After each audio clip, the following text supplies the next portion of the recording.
That like button one time for the culture, and don't forget to subscribe either. If you are new to the channel, man, we have not had a chance to address our in-house free agents, man, potential upcoming guys. All right, so let me get that all the way back. There it is. Had to get my notes back in order, man. You know, I was waiting on the homie. We was planning for something different, Deke. You know what I'm saying? All right, I got the list pulled up. All right, shout out to my dog. All righty then, Deke. You want to go ahead and read off our unrestricted guys and then get to our restricted fella as well, por favor? Yeah.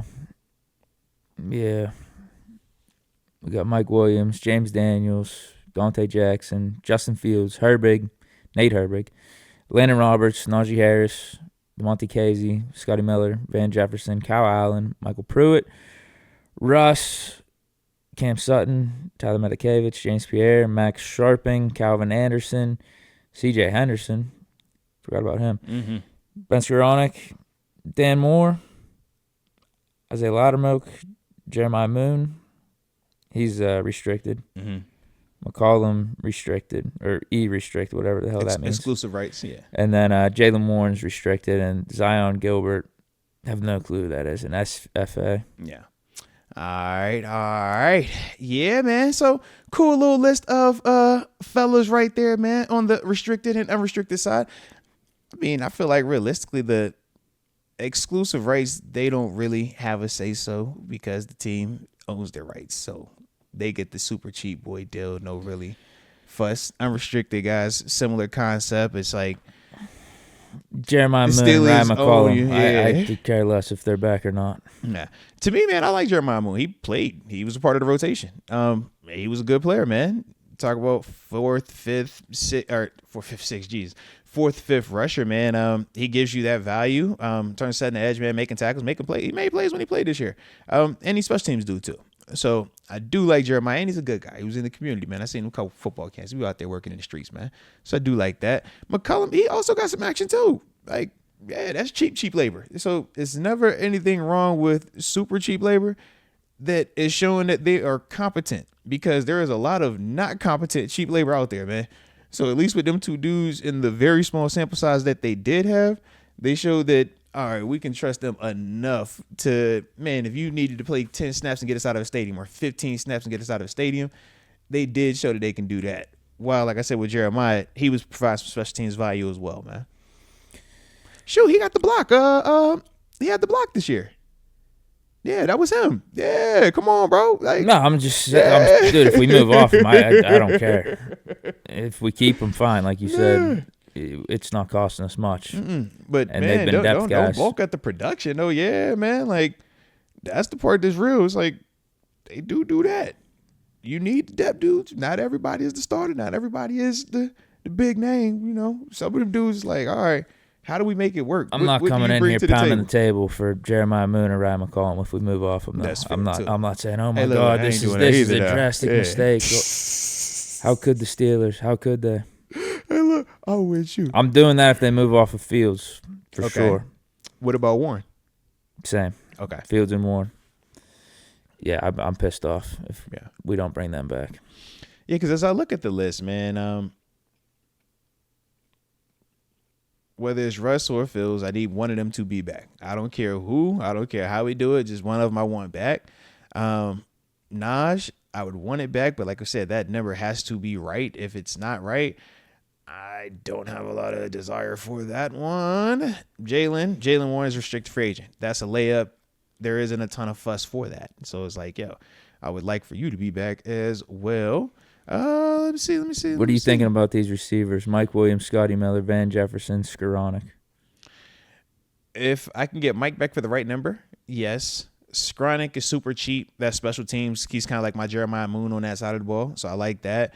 Van, I'm going to let him hit it. And, yeah. But Mike is only for the right number. And that number is, like, low. Like, I'm not committing anything crazy. But I would be interested to see full all season. What does it look like? Full healthy all season for him. What does that look like? A little bit of carryover since he spent, from the trade deadline on with Arthur Smith in the playbook. Obviously, Russ was the guy he played more with, but it's like whether it's Russ or Fields, how much are you intrigued by the continuity of being able to come back and instead of having to learn another new offense, another new quarterback, you are working with people that you've already laid a little bit of a foundation with, and now you're talking about just trying to build upon that. So I kind of, I look at Mike that way, but it still would not deter me from drafting a receiver, or it wouldn't deter me from going out and signing a T. Higgins or whoever. I think that would not deter me at all. Well, it better not. Yeah, that's my only thing. Like, I'm cool on Mike. I remember last year we were talking about Mike as maybe being that free agent guy. That was last year. Like, he ain't enough for me this year, man. Yeah. No, absolutely not. I'm completely fine with just getting rid of all these receivers and starting fresh. Yeah.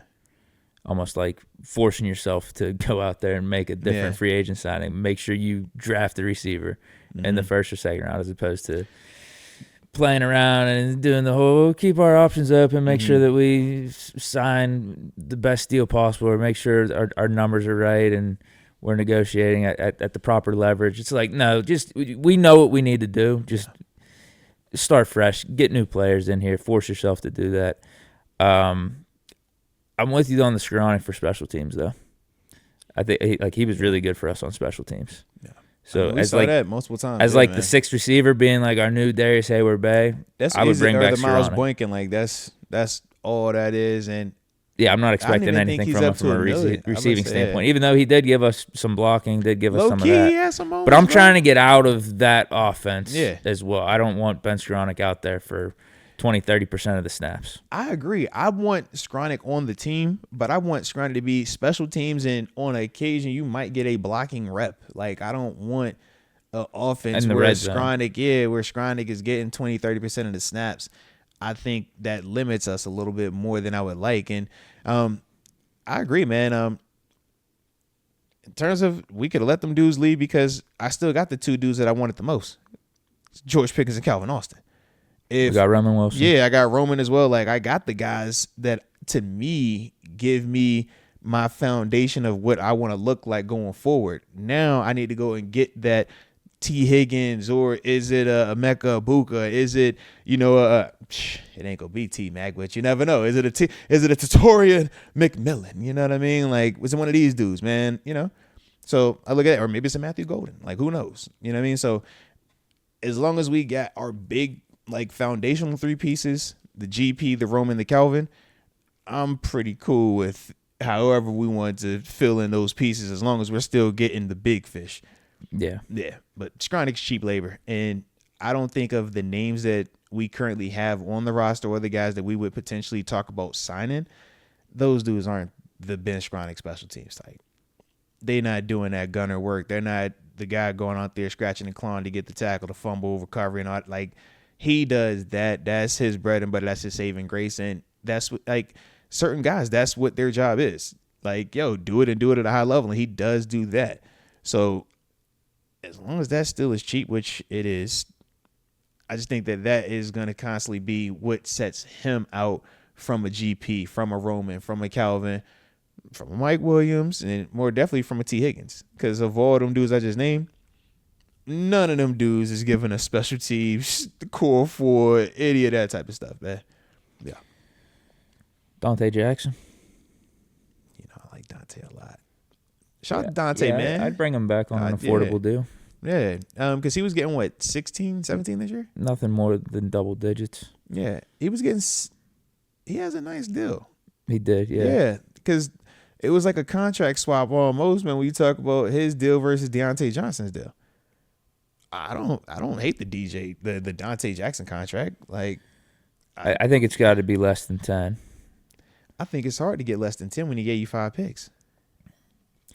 Yeah, I don't know if that's gonna what that's gonna mean for him in the open market, but I just think 5 picks is 5 picks. Yeah, that's like whenever 10 sacks. Here's the thing though, whenever you watch them, I mean the availability as well. That's true. Yeah. And being up there in age, like to me, I don't think he's worth more than 10 after seeing him last year. I know some of the picks, but I don't know. You know, some of them were a little Janky. Picks, though, I know. No, yeah. I get it. I get it. Picks, man. But and with his age, because is he 30? He's not 30 yet.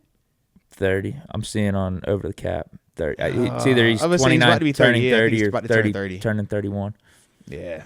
He turns 30 in November. Yeah. Yeah, he's a good player. Yeah, that's my thing. I'm like, the 5 picks, I think, are definitely a thing that stands out to me, and that's one of the reasons why I want to keep him, because it's like, man, when you're finding a guy that can create turnovers, think about it, man, we went through a time where we were like longing to find a corner, longing to find a secondary guy that could create turnovers, and he's not the all right, put him on an island man-to-man corner, but he is a dude that can play man, but he's also a guy that is just very smart in terms of how he operates in zone coverage, and that's why he gets a lot of those overthrows, because he's always in the right position. But his career shows you it's only been one season where he hasn't had interceptions. Excuse me, and that was the year he was coming back from the Achilles his last year in Carolina. Outside of that, this is a guy that has shown his turnovers aren't fluky. That's him. Every single season he's been in the league, he's had multiple interceptions outside of the year he was coming back from the Achilles. So that's the part that I do think people are going to look from outside and say, yeah, he is getting more and more back to form because he's getting further removed from that Achilles. And if this dude just went in that scheme and had 5 picks, I think that, yeah, I would pay him 10. I would pay him 12. Like, it ain't a ton of dudes that be getting the picks like that. We know it's more bad corners than it is good corners, first off. Like, that's one of the hardest positions to play. So when you finally see a dude that is kind of good and actually making plays, those dudes you do a little bit more for. It's kind of like quarterback, but not all the way it's not all the way to the extreme. But because he plays corner, that's one of those sexy positions. That's why I brought up the pass rush part. If you can get 10 sacks as a pass rusher, you don't have to be great, but 10 sacks as a pass rusher, they about to pay you $100 million. You're like, bro, whoa, you ain't TJ Watt. But because you get 10 sacks, they looking at you like, yo, you're one of those guys at that position. I mean, he's definitely in the phase of his career where he's CB2, and that's one of the reasons I question. What's the going rate for CB2, though? Well, and going back, you're bringing up the picks and everything and how much they matter and how teams view that. Patrick Peterson coming off his last Vikings year, I think he had like 5 picks. I think it was 5 or 6 picks. And we signed him for, I think it was only 7 per year. Yeah. And he was at that stage in his career where Dante Jackson kind of is now. And Patrick Peterson was the bigger name at that point. How old was Pat P when we brought him in, though? I thought he was a little bit older than Dante I thought he Jackson was already right past now. 30, whereas DJ was younger, but we also got him via trade too. So that part is different. At least we knew with Pat P, like we had a chance to set our market for him. And that's the thing with Pat P after his season here in Pittsburgh, we were all saying we're moving off him. At least with Dante Jackson, I'm like, let's bring him back. I mean, I think he's solid for us. He wasn't getting cooked out there. My problem was the injuries, really. Yeah. The availability is definitely an issue. And he's not a physical corner. He's just not someone we're building around for the next 4 or 5 years. That's why he's not CB1. I think he's for the next year or two, someone that's just filling in for maybe our next future corner stepping in, playing across from JPJ. But I agree. And I think you get that done on a 2-year. It could be a 3-year deal in the sense of the contract like language, but we know only a year or 2 years of that is guaranteed. That's kind of how I look at it. But I think if you let it leave, I'm creating another hole where I'm praying that Corey Trice is going to give me his production. I'm praying that James Pierre, or I'm praying that another outside free agent or a draft pick is going to give me Dante Jackson's production. Where it's like, man, I've already found Dante. We know we don't draft corners well anyway. So it's like, hey, all right, we hit on a draft pick. Now let's go keep paying one. All right. And I think for the next 2 years, you can get away with paying DJ in that 10 to 12 range without feeling like, yo, I'm messing up long-term situations here. I think that first year, you want to make sure that money is guaranteed because obviously that's what the players care about the most, that first year. If you get that second year with some of it guaranteed, or if it's a March bonus, workout, roster bonus, whatever, that gives us the time to now see what the season looked like. And if we like what it looked like, then yeah, you allow them to keep the roster bonus and you have them on that season. But if not, you got the flexibility to walk away. I like it like that because I think that this offseason, I don't want to have to be worrying about finding another corner. Like, I'd much rather focus on receiver, D-line, quarterback. And then it's like, all right, now we got house money versus if Dante Jackson leave, man, cornerback is shooting right back up to the top of the list of what we're going to need here. And now we're asking ourselves, all right, do we feel good about JPJ being our one, or do we want to have him as an elite level 2? Like, what's your thought process? You know what I mean? Let me see who's available because I think that's part of the equation too. It definitely is. I think we're on the same page. Like I want Dante Jackson back. It's just for the amount. Yeah. Of course, it's not the end of the world if we're overpaying him a couple million. Yeah. Because of Marquand the position too. He knows how to make the numbers work. The salary cap's going up. I would just prefer. I think that's more in line with where we need Dante Jackson back at is like under 10 at somewhere under 10. I think that's fair. But yeah, if he wants a little bit more, sees that we're hurting for corner, maybe the cornerback market's not that good. He asks for 10, 11, says, I got the 5 picks, whatever. But depends a little bit on who's available. And continuity. You don't have to guess if this new DB fits the scheme, if he is a good locker room guy. What is he doing to JPJ messaging-wise? How do they practice and stuff like that? Like, because you even heard when DJ was on the show, when Dante Jackson came on the show with us, he said that, that was part of the thing that he gets to do is almost like mentor JPJ. He gets to tell him, like, yo, man, I've seen this. Yo, you're doing this right. Yo, this is this. Keep going. So all of that, when you bring into the negotiation table, all of that comes into play. And if you're Dante Jackson, like, I'm sure he's going to, highlight that type of stuff along with the on-field production to just continue to add to his value. Now, I see some people bringing up DJ Reed. Yeah, so shout out to Apple Bite. Shout out to Juice Bellamy. Boy Gilmore's out there. Oh, hey, how I feel about Gilly the Kid, man. Now, granted, at this stage, Gilly is he could be Dante Jackson though. Excuse me on that one. Yeah, we're not talking about being JPJ or being CB1 bona fide. No. We're talking be Dante Jackson. Gilly can give me that. For certain, Gilly give me that. So he got $7 million last year. Yeah, I like Gilly. How I now feel he's about another Gilly. year older. Gilly, true man to man. That's yeah. But I thought he played good with the Vikings from the games I saw. He definitely did, bro. Gilly had the closeout pick. Was that against Rodgers?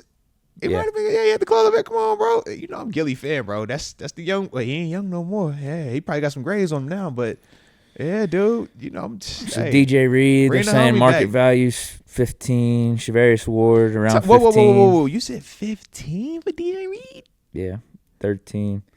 Shavarius Ward is interesting. Obviously we know his situation, man, out in San Fran.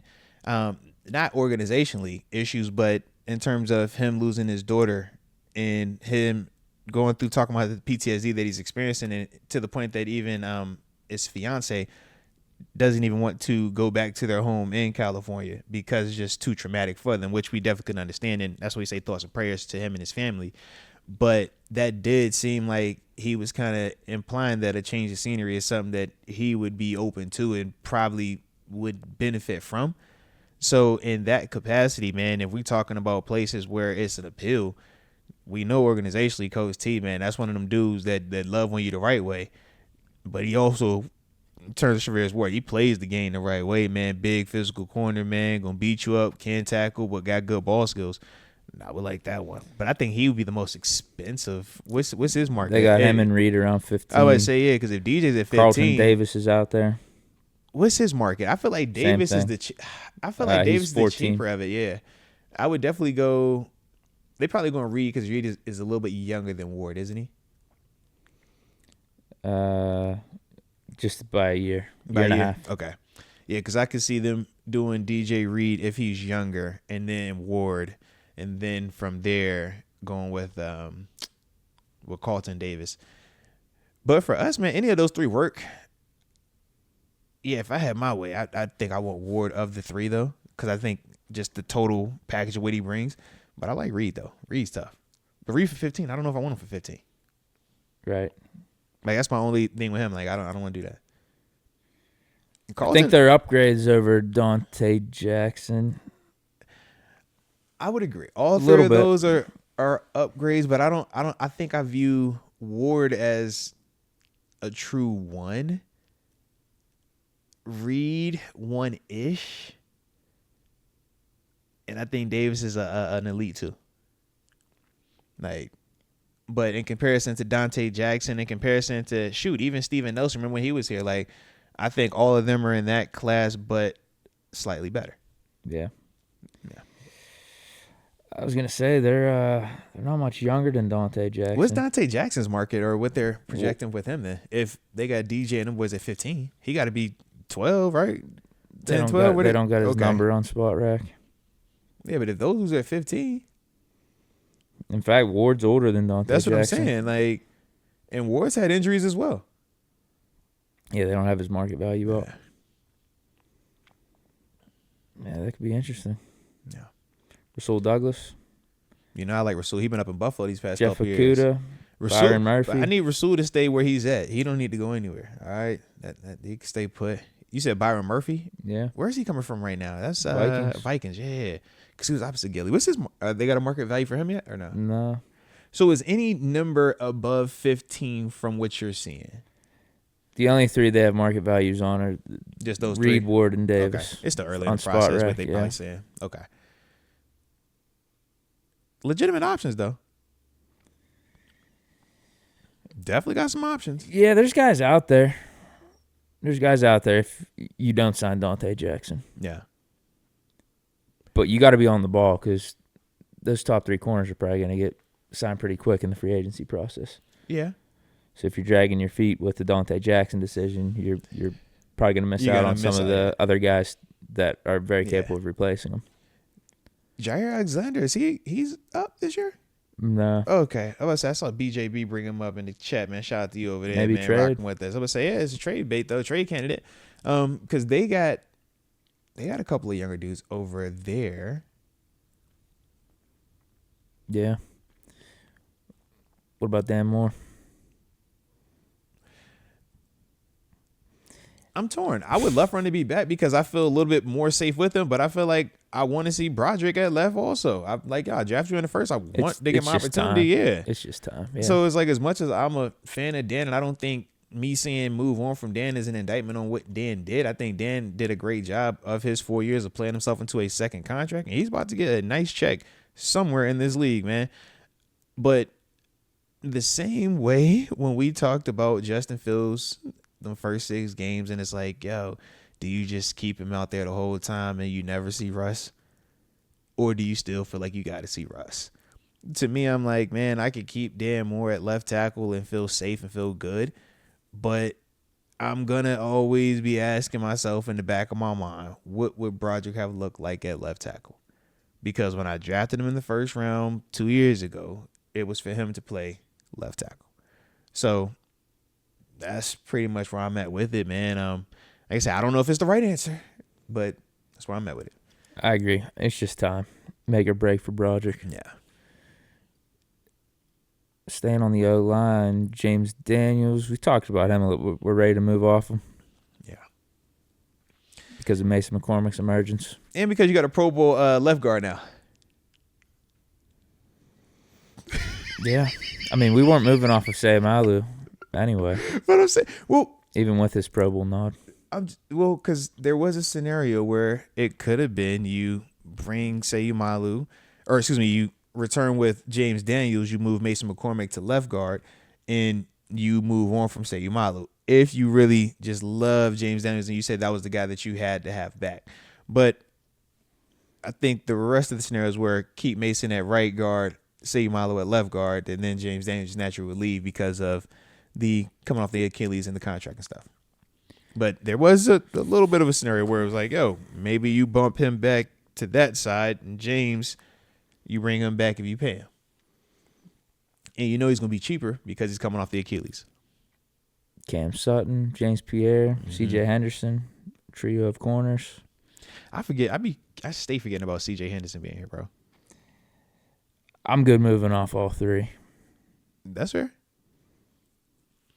The only one I would want back is Cam, and if that was the same type of deal that I had this time around, where it was super cheap.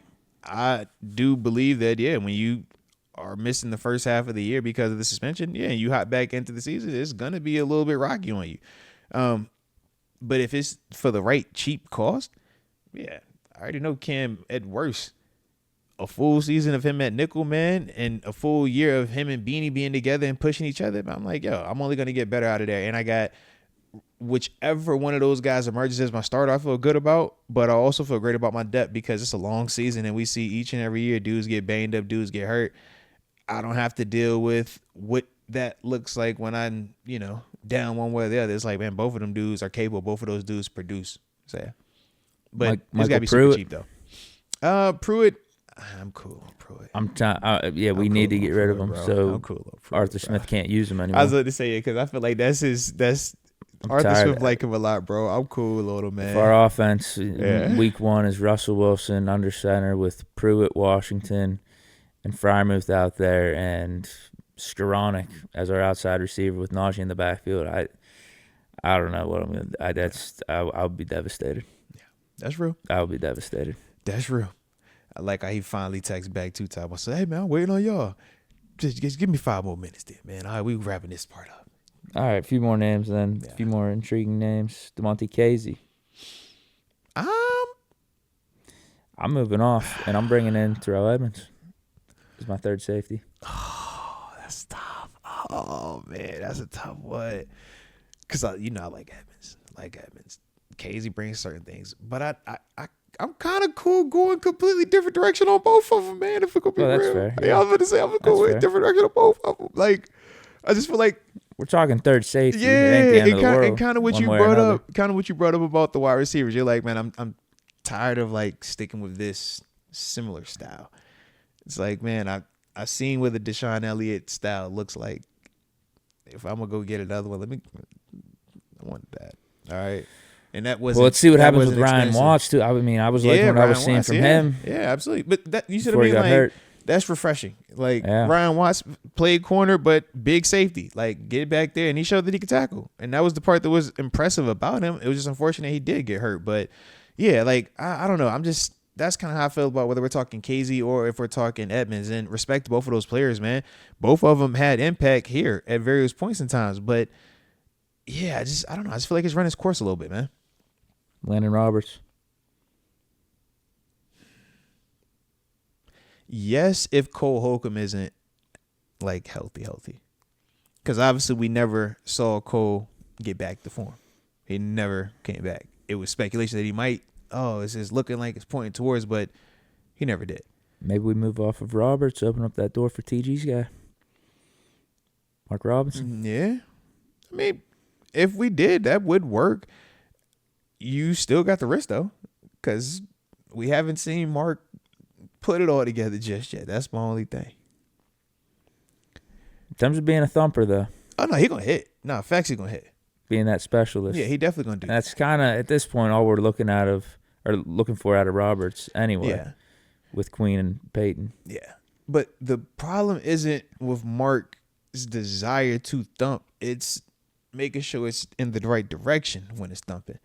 Whereas we don't have them concerns with Landon. We know he going to know where to be. And that's part of why he still plays. Because it's like, the dude is smart. He's going to be in the right position. But, yeah, we do know athletically that's why they went out and got a Peyton Wilson. That's why they went and got a Patrick Quinn. So we know that, if they could get younger or if they feel like they can get more athletic, that, they're going to look to do that. And Mark Robinson does give you that. But that's my only concern with Mark. It's like, how many years has it been? When does it all click?